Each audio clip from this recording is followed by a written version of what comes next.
बढ़ेंगे टोक्स। अगली खबर है, जिला कलेक्टर टीना डाबी ने एक बार फिर से रात्रि चौपाल में जनसुनवाई करने का नया इतिहास रच दिया है। कलेक्टर टीना डाबी ने ककोड़ ग्राम पंचायत में करीब 4.5 घंटे तक रात्रि चौपाल में जनसुनवाई की।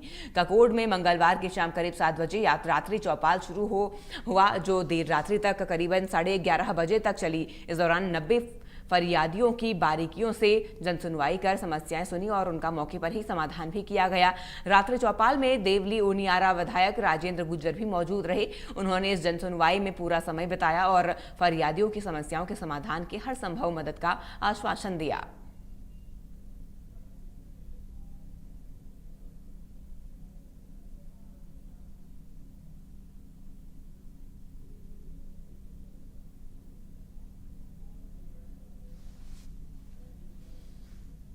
तो रात्रि चौपाल का आयोजन हुआ है, जनसुनवाई की गई।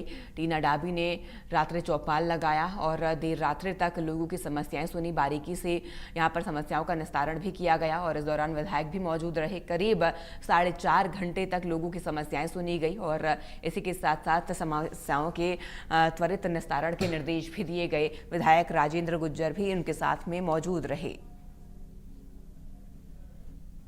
तो टोंक से खबर है, जहां पर ग्राम पंचायत ककोड़ में रात्रि चौपाल का आयोजन किया गया। रात्रि चौपाल कलेक्टर टीना डाबी ने जनसुनवाई की। चौपाल कार्यक्रम में आज कलेक्टर महोदय खुद पधारी हैं और जनता के जो परिवादी हमारे पास आए, जितने भी लोग आए उनको संतोषप्रद जवाब दिया है और उनकी जो संवेदना थी उसको सबको एक एक करके देखकर और जो अधिकारी हैं उनको दिशा निर्देश दिए हैं कलेक्टर महोदय ने कि भाई इनका तुरंत त्वरित लोगों को लाभ मिले और जो पेंडिंग चल रहे हैं काफ़ी पुराने टाइम के, उनका भी जल्दी निस्तारण हो। उस ऐसे जितने भी कर्मचारी हैं हमारे अधीनस्थ, उनको सबको आदेशित किया है। ग्राम पंचायत ककोड़ उरियारा में एमएलए साहब के गाइडेंस में रात्रि चौपाल का आयोजन हुआ। करीब 90 के ऊपर परिवार प्राप्त हुए और करीब मैराथन रात्रि चौपाल चली है 3 से 4 घंटे के बीच में। मुख्य पानी पेयजल को लेके काफ़ी समस्याएं सामने आई हैं, कुछ अतिक्रमण के भी मामले थे। सभी अधिकारीगण को निर्देश दे दिए हैं टाइम बाउंड डिस्पोजल और काफ़ी डिटेल में डिस्कशन भी हुआ है और हम इसको जिला स्तर से भी मॉनिटर करेंगे कि मैक्सिमम रिलीफ हम प्रोवाइड कर पाए सिटीजन्स को। टोंक जिला कलेक्टर टीना डाबी आज रात्रि चौपाल करने के लिए देवलुनियारा विधानसभा में ककोड़ ग्राम पंचायत में पहुंची। यह ऐसी पहली रात्रि चौपाल है जहां पर हजारों की तादाद में फरियादियों की भीड़ पहुंची। फिलहाल लगातार जनसुनवाई के बाद लोगों की संख्या कम जरूर हो रही है, लेकिन फरियादियों की समस्याओं का इजाफा बढ़ता जा रहा है। इस समय पूरी रात्रि चौपाल का मजमा जमा हुआ है। तमाम विभागों के अधिकारी रात्रि चौपाल में मौजूद हैं और लगातार बारी बारी से कलेक्टर टीना डाबी फरियादियों की समस्याओं को सुन रही है। इस समय यहाँ ककोड़ के आसपास के इलाकों के फरियादी हैं, उन तमाम लोगों से बातचीत करने की हम कोशिश करेंगे कि किस तरीके से क्या समस्याएं इन लोगों की है। आपकी बात हुई कलेक्टर से, क्या समस्याएं थी आपकी? जो पानी की समस्या थी और ट्रांसमीटर की समस्या थी, बाकी और कचरे की समस्या थी, वो सबको लेकर उन्होंने बोला सब ठीक हो जाएगा, कल से चालू हो जाएगा। बाद में फिर देखो क्या करते हैं। कहाँ के हैं आप लोग? यहीं के हैं? नट बस्ती सूतड़ा। और कहाँ से लोग इस जनसुनवाई में आए रात्रि चौपाल? नहीं, हम लोग तो 4-5 ही आए। ये सब लोग आपके साथ हैं? हाँ जी हाँ। और क्या समस्या है आपके इलाकों की? क्या समस्याएं थी जिनको? महीने से कचरा नहीं उठ रहा, नालियों में कादा हो रहा है और पानी बरोबर नहीं आता। 10 दिन में 8 दिन में पानी आता है बिशलपुर का।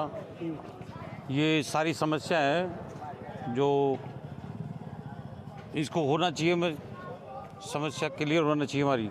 कितना किलोमीटर सूतड़ा है यहाँ से? सूतड़ा से 15 किलोमीटर होगा। 17 किलोमीटर नहीं ककोड़ से हाँ, 17 किलोमीटर। 17 किलोमीटर चल के इस रात्रि चौपाल में सिर्फ यही समस्या बताई? ये समस्या है सब। तो क्या वहाँ के जो स्थानीय जो आपके ग्राम विकास अधिकारी या दूसरे अधिकारी हैं, जनप्रतिनिधि, वो कोई सुनवाई नहीं करते हैं? कोई सुनवाई नहीं करता। किस किस को अभी तक समस्या बताइए? सब कोई कह दिया, पानी वाले को कह दिया, और डीपी का भी देखा है, सब हमारे डीपी लगाओ, बार बार ट्रांसफर उड़ रहा है, पैसे लगवा के ग्रामीण को बुला के सर क्या आते हैं, फिर उड़ जाता है। अब मैडम ने क्या कहा आपको कि किस तरह से समस्याओं का वो समाधान करेंगे? क्या बुलाया मैडम ने उनको, कर्मचारियों को, भाई इनकी समस्या सुनो, क्यों नहीं कर रहे हो आप? उन्होंने कहा कि हम साफ कर देंगे। क्या लगा कि इससे पहले भी किसी अधिकारी ने इस तरह की जनसुनवाई की, रात्रि चौपाल लगाई है? क्या इससे पहले भी इस तरह की समस्याओं का समाधान हो पाया? हाँ, होता ही है थोड़ा बहुत तो। अब देखो, देखते हैं होगा नहीं होगा, साल तो इस बार कुछ रात्रि चौपाल में आपको अलग नहीं नजर आया कुछ चीज़ें कि कोई? तो सही आया भाई, सुनवाई तो सही हो रही है। अब देखो इनके ऊपर है, करते हैं कि नहीं करते हैं ये लोग। तो ये तमाम लोग हैं जिस तरीके की यहाँ जो रात्रि चौपाल है, पहली बार ऐसी रात्रि चौपाल का मजमा सजा है कि सभी विभागों के अधिकारी, अतिरिक्त जिला कलेक्टर हैं, मुख्य कार्यकारी अधिकारी, अतिरिक्त मुख्य कार्यकारी अधिकारी, तमाम विभागों के डीओज़ यहाँ मौके पे मौजूद हैं। ऐसे में जो फरियादी आए हैं आसपास के इलाकों से, दूर दराज के इलाकों से, इवन कि 20 से 25 किलोमीटर दूर तक से लोग यहाँ पर अपनी समस्याएं सुनाने जिला कलेक्टर टीना डाबी को आए हैं और उन्हें उम्मीद भी है कि टीना डाबी उनकी समस्याओं का समाधान करेगी। चूँकि पहली जब जनसुनवाई टोक जिला मुख्यालय पर लगाई गई थी तब भी फरियादियों की संख्या में काफ़ी इजाफा था और ऐसा हुजूम उमड़ा था कि व्यवस्थाएँ चुस्त दुरुस्त करनी पड़ी थी। और आज भी ऐसी व्यवस्थाएं फरियादियों के लिए की गई है। टेंट लगाया गया है, हवा और पानी की व्यवस्थाएं की गई है, फरियादियों के लिए नाश्ते तक का इंतज़ाम किया गया। ऐसे में अंदाज़ा लगा सकते हैं कि किस तरह की संवेदनशीलता कलेक्टर टीना डाबी दिखाती हैं और उतनी ही संवेदनशीलता उन शिकायतों के समाधान को लेकर भी दिखाती हैं। पुरुषोत्तम जोशी।